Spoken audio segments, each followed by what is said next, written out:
You'll often hear talk of show don't tell. In any visual storytelling, that comes up a lot. Typically, it comes up around exposition. Don't have people say things when you can show them. In American comics, with a limited page count and the need to fit a lot of story into a small space, it's not quite as simple as that. And what a great storyteller can do is know what can be told to an audience through the imagery and what information needs to be conveyed through dialogue. A master of this was Darwyn Cooke, who has appeared in a few episodes of the show already over the years, but there's always something new to learn from his work. In the first issue of The Spirit, Cooke gives a series of examples that showcases that idiom, show don't tell, and gives a masterclass on how to compose sequences that build out their story and character through the visuals, while the plot and other information is conveyed in some dialogue. Let's get into it. You're watching Strip Pile Naked, I'm Hass, and I'm going to show you some of the cool stuff lurking in the pages of some of the best comics. So look, the clearest way of expressing what I think this idea of show don't tell can mean is, do you get the basic information, right? So for example, if we're looking at this page here in this establishing panel, do we get the basic information that the panel needs to convey to be understood? For an establishing panel, that's location normally, right? And in comics you might find a title card often that will say something like, Central City in this example. Cooke doesn't do that in The Spirit. Instead, he allows the scene itself to tell you where it is and tell you enough about it to understand. Voices are coming from a building in this sort of vaguely residential area, that's what we see. Now before we get into the rest of what this panel tells you, I want to set up what we're about to do here. So one thing I think we're bad at, especially in the West, is this idea of sort of visual literacy. I don't think we're taught especially well to read an image in the same way that we are taught to read text. And when comics work well, they work well by asking the reader to actually read the pictures, to read the imagery, rather than just sort of glance at it to know who's speaking or sort of generally where they are. Cooke invites us to do that in The Spirit and a lot of his other work, very specifically, by doing little things like not placing location captions or narration captions to explain things to the reader. So in this first panel again, if we read it, what do we see? Okay, so there's some buildings here that are disheveled. We can see the broken roof tiles there, the trash and the cables atop another roof, and if you notice, look, the sign on that roof is also broken off. There's a car seemingly speeding away from this place on the right. If you can see the skid marks it makes as it drives away. And if you follow the street to where the building is that the two balloons are coming from, it's literally a dead end. There's nothing to the right and what looks like just kind of like a rusted scrapyard to the left. Now, could all that be accomplished with a little title card that said, I don't know, a bad part of town in Central City? Yeah, sure, absolutely, right? But in doing so, you would have removed the reader taking a more active part in discovering that for themselves. To butcher a line from a Sturgill Simpson song, you wouldn't have to read between the lines, you just have to turn the page. And by doing that, you remove agency from the reader, you remove activity from the reader, and it becomes much more of a one-way street. It means that you lose that interaction with the reader that comics can bring so well. Okay, but that's an establishing panel, right? So let's talk about the rest of the page. We get a simple sequence where two kidnappers have this TV personality, Ginger Coffee, in the building that we've just seen. The second tier shows one of the kidnappers turning around and Ginger Coffee speaking to him. Notice that Cooke places the angle of the framing in the first panel there quite low, and the kidnapper is in this half shadow, quite mysterious and menacing. And it shows an immediate power dynamic, right? He looks somewhat in charge because we're peering up at him. He looks bigger than he is in real life. I say real life, it's a comic book, you understand what I mean. When we move to Ginger, we're looking down on her in this sort of helpless pose, right? She visibly looks like she's no threat, kind of hit by this spotlight. She's not in shadow or mysterious darkness or anything like that. And we're looking down on her in this kind of weird sprawled pose. And yet, look how much space that Darwyn Cooke dedicates to her compared to the kidnapper in this tier. As I say, she's literally in the spotlight, as the two kidnappers are shunted off the panel and represented by shadows. So visually, Cooke has created these two interesting dynamics that are running at the same time, right? Helpless victim, but weirdly the center of attention, literally in the middle of the spotlight.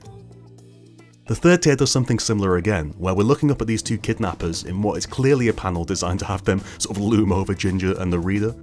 But Ginger is given this panel where she's huge in comparison. It's a panel where her face is massive, directly just, opposing the two men who, when you consider those two images in sequence, like next to each other as they appear in the page, they look tiny compared to her. How cool is that, right? The story is that Ginger has been kidnapped and Ginger herself seems to be playing the victim, but Cooke is choosing panels and framing choices that suggest something else might be happening, that actually, Ginger may be looming large in this moment. Read the dialogue and you'll get a sense of why that might be the case too. But purely visually, in the juxtaposition of the imagery and the way that Cooke decides to render these panels, there's two different stories being told. And you could choose different choices here, right? You could have Ginger's panels be small or have her loom over the kidnappers, but Cooke is actively working to have the size of the panels and their presentation contrast with the assumed ideas of the scene that the reader would naturally bring with them. It's a small but really smart bit of cartooning and comics work. And look, you could take any page from The Spirit and do this same exact exercise, right? But let's take a look at the final page before we go.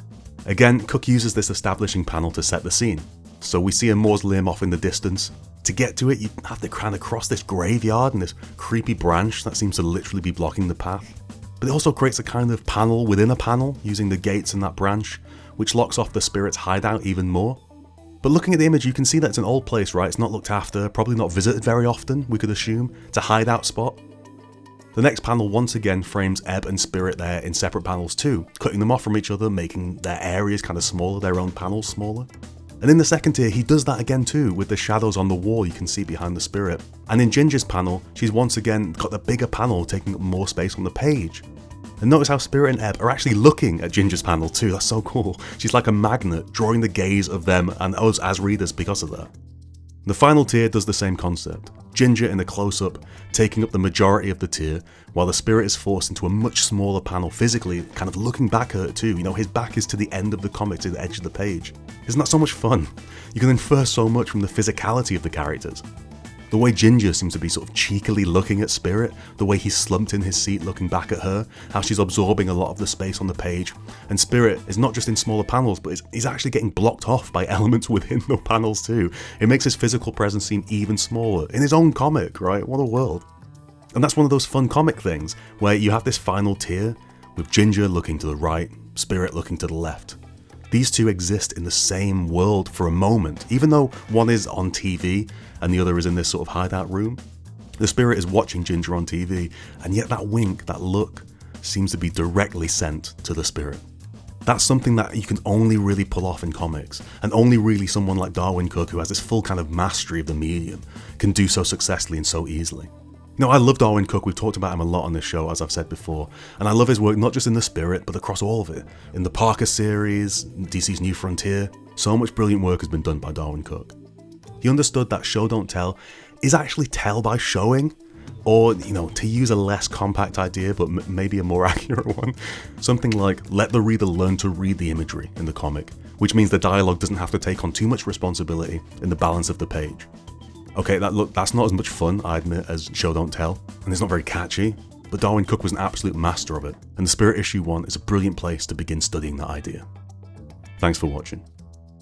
I want to quickly mention that a comic I wrote called The Unlikely Story of Felix and Macabre is out at the end of October 2023, published by Dark Horse Comics. It's co-created and drawn by the incredible Junibar, and it's a full graphic novel about a young monster called Felix, who meets this sort of grizzled old veteran monster fighting champion called Macabre, and they go on a journey through giant dog monsters and saliva knights and arch nemeses to discover if, you know, punching your problems until they go away is a healthy way to get through your life.